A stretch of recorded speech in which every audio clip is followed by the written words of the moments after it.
Thank you, Mr. Chairman. So Donald Trump's big, beautiful bill raises costs for families all across this country while handing out giant tax breaks to billionaire corporations.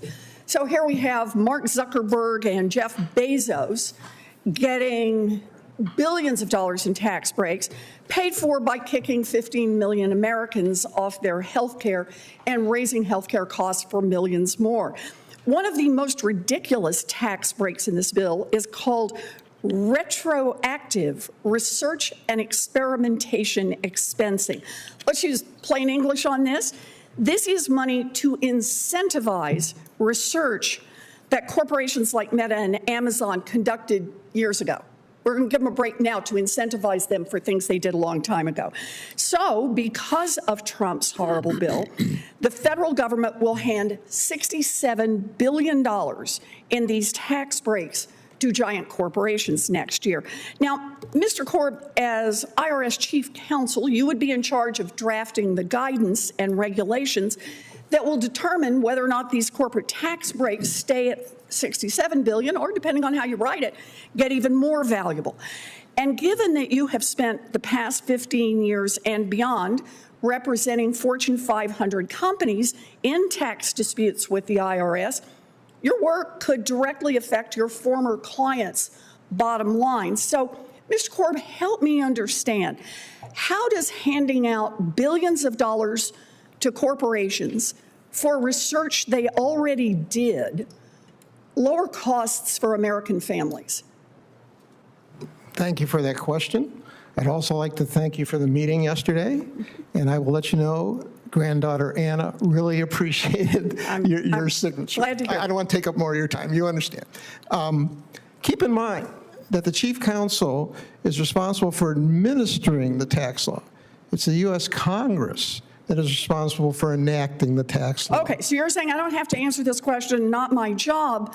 But Mr. Korb, you were IRS Chief Counsel for President Bush.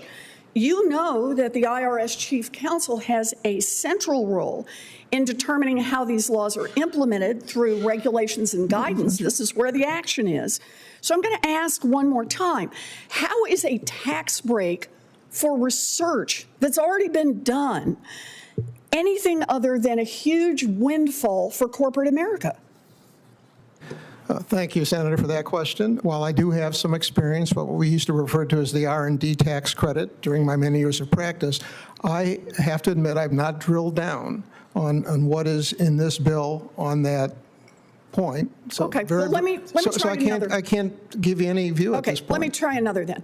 The tax giveaways in the big, beautiful bill are so large that massive corporations across America are going to see their tax bills drop dramatically. According to one estimate, Amazon, for example, is set to pocket over $15 billion this year alone. Meta will get $11 billion this year alone. Now, there is one backstop, and that is back in 2022, Democrats created a corporate minimum tax that prevents billionaire corporations from paying a tax rate lower than 15%. Already, corporations are trying to wiggle out of it by lobbying the Trump Treasury Department and the IRS to write weaker rules. Now, Mr. Korb, the corporate minimum tax is the law of the land, just like the big, beautiful bill. When billionaire corporations see their tax rates drop below 15%, because Trump and the Republicans gave them all these tax cuts, will you commit that you will not write new rules that let them out of paying the corporate alternative minimum tax? Thank you for that question, Senator. And I do commit to follow the law that you as the Congress enacted in writing the regulations. So let me make sure I understand your answer to this, because if anyone should be able to commit to following the law, it should be a person in this job. Does that mean you will commit to implementing and enforcing the corporate minimum tax as required by statute? Or do you believe these corporations are above the law? Again, I have not studied the latest iteration of this. We've been through corporate minimum taxes, alternative minimum taxes, back to the 86 Act and beyond, and it keeps changing, okay? I do have a day job, so I've not studied every element of this bill. I apologize for that. Are there In that particular statutory provision, is there authority given to the Treasury to write regulations? Yes. Okay. So that's what Yeah. you're talking about. Okay. Again, keep in mind, tax policy is the job of the Treasury. As chief counsel, our lawyers work hand in glove with the Treasury lawyers to do that. And I will be involved in approving regulations, no question about it. And so probably I should not offer a view at this point in time, since I'm not up to speed yet. Well, I just want to say, I'm over time, so I'm going to quit here, but I think it is wrong for the Trump administration to be handing out literally tens of billions of dollars to these giant profitable corporations, and you will be in a position to give them even more. And I am uncomfortable with the way I feel like you've dodged the answers to these questions. I want to hear that we're going to hold people at least to what the law specifically requires of them, even if they are billionaire corporations. Thank you, Mr. Chairman. What we just watched was Senator Elizabeth Warren pressing Trump's nominee for IRS chief counsel on one simple question: who do you serve? The American people or billionaire corporations? And instead of clarity, instead of transparency, we saw dodging, stalling, and evasive answers.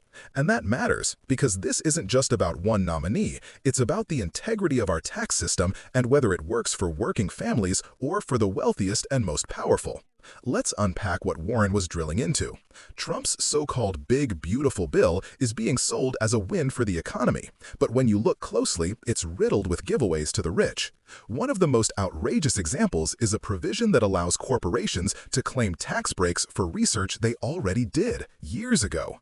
Imagine that, the government writing a $67 billion check to companies like Amazon and Meta, not to create new jobs, not to encourage innovation, but to reward them retroactively for things they already finished.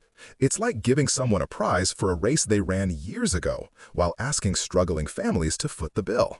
And here's the kicker: those giveaways don't exist in a vacuum. That money doesn't come from nowhere, it comes from us.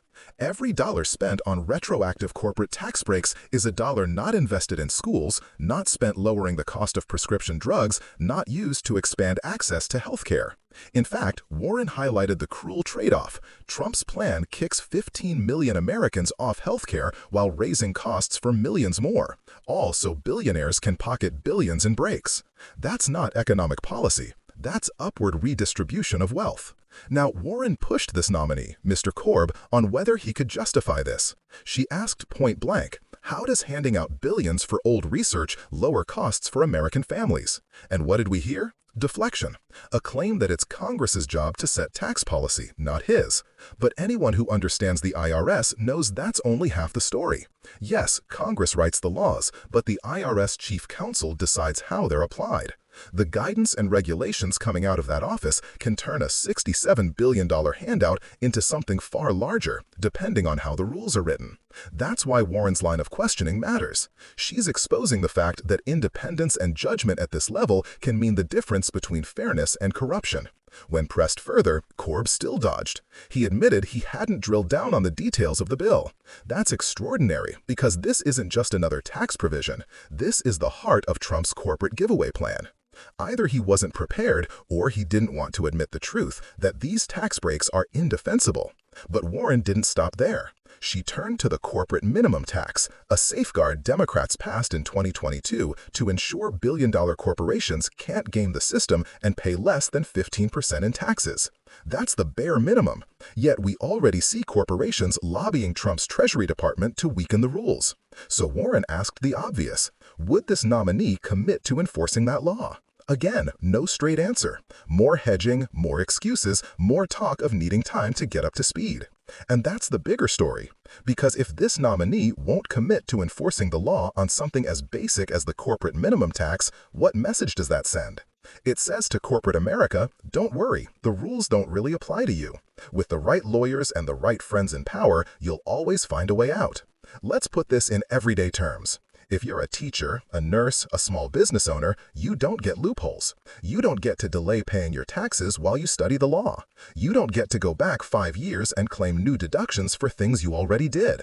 But if you're Amazon, you can walk away with a $15 billion tax cut in a single year, because Trump's bill and his allies in the IRS made sure of it. That's the two-tiered system Warren is fighting to expose.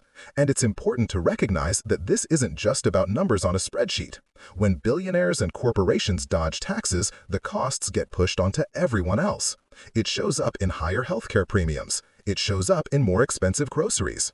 It shows up in underfunded schools and crumbling infrastructure. Every time the IRS bends over backward to accommodate the wealthy, it's working families who pay the price. What Warren did in this hearing was cut through the legal jargon and force the question back to its core. Do we have a tax system built for everyone or one rigged for the rich? And the nominee's refusal to answer spoke volumes.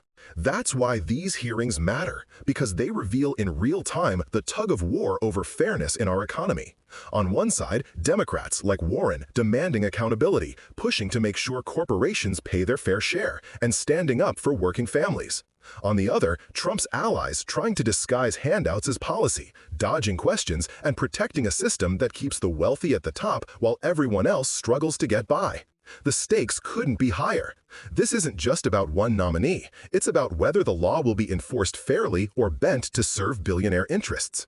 It's about whether ordinary Americans will continue to carry the load while the richest corporations in history get break after break. And here's the truth. Unless people speak up, unless we demand accountability, the system won't change. Corporations have the money, the lobbyists, and the influence. The only counterweight is us, informed citizens who refuse to accept a rigged system. So, if you care about fairness, if you believe billionaires and corporations should play by the same rules as everyone else, then this is the fight to pay attention to.